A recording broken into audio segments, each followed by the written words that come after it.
En fait, j'ai voulu faire ce film sur ma mère parce que d'abord, il y a très peu de films qui sont faits sur des féministes africaines.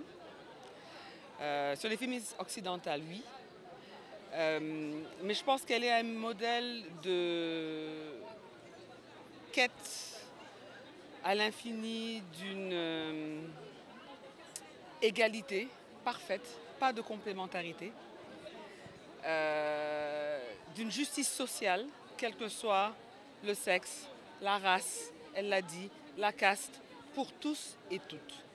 Et je pense que c'est important, après 60 ans de vie académique, d'activité militante féministe, de se dire mais peut-être qu'on veut partager tout cela avec le reste du monde, surtout dans le contexte où on est, qui est un contexte qui devient de plus en plus difficile pour les femmes.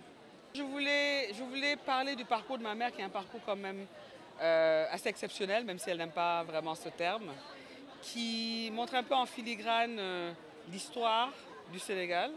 Elle est née à la période coloniale, elle fait partie des premières femmes qui ont fait l'université. Et c'est bien plus tard qu'elle comprend qu'en fait, autour d'elle, il y a beaucoup de discrimination, qu'elle a eu cette chance de pouvoir aller elles étaient deux femmes africaines dans un amphithéâtre de 300 étudiants quand même. Et en filigrane aussi, oui, l'histoire du féminisme africain, je pense que c'était important qu'il soit là. Un parcours qui n'est pas seulement un parcours individuel de ma mère, mais aussi un parcours collectif. Parce que ma mère, elle se nourrit aussi de partage, de bataille avec d'autres femmes. Le féminisme, elle le dit, africain, de dire quand est-ce qu'il est né, c'est une question piège.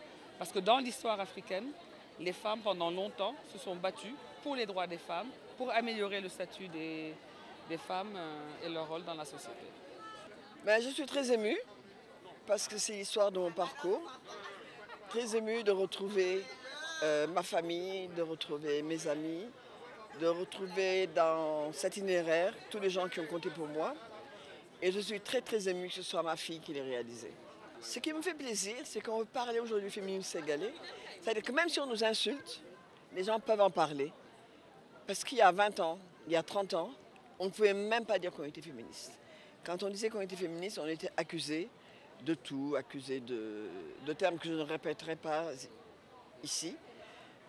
Aujourd'hui, on sait que le féminisme a fait à son entrée, ses assises dans le pays, et que l'on peut discuter, que l'on peut élaborer, et que l'on peut échanger avec des très jeunes personnes, des personnes plus âgées, mais qu'on peut surtout réfléchir à une manière de penser la société sénégalaise et de la penser différemment.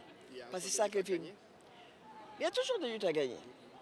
Parce que d'abord, la vie se déroule, les objectifs changent, les priorités changent, mais les résistances sont si fortes que la lutte ne se termine pas. C'est-à-dire plus les femmes, les féministes réfléchissent et s'arment pour gagner des droits, on a une forteresse devant nous.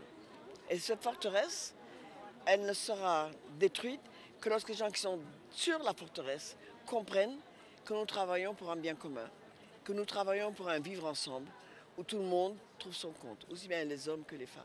Mais les hommes sont très résilients, très résistants déjà à la cause des femmes éventuellement, mais à la liberté des femmes, une liberté que les femmes prennent elles-mêmes, une liberté pour les femmes de décider de qui elles sont, de ce qu'elles veulent, qui n'est pas contre les hommes, contre la société, mais qui refuse de subir toutes les oppressions, qui refuse de se heurter à des obstacles idéologiques, religieux et culturels. Ça, il faudrait que ce soit fini. Je n'aime pas le terme pionnière. Pionnière, ça veut dire qu'il n'y avait rien avant et que vous arrivez et vous êtes la pionnière. En fait, la lutte des femmes est très longue. Le féminisme est une forme de lutte, est une théorisation différente, mais je ne suis pas la première. Il y a des gens de ma génération, je ne donnerai pas de nom pour ne pas oublier les autres et vexer qui que ce soit, mais je crois qu'il y a eu un ensemble de voix qui se sont portées, un ensemble de voix qui, avec leurs approches, on finit par créer un continuum qui nous permet aujourd'hui de nous appeler féministes.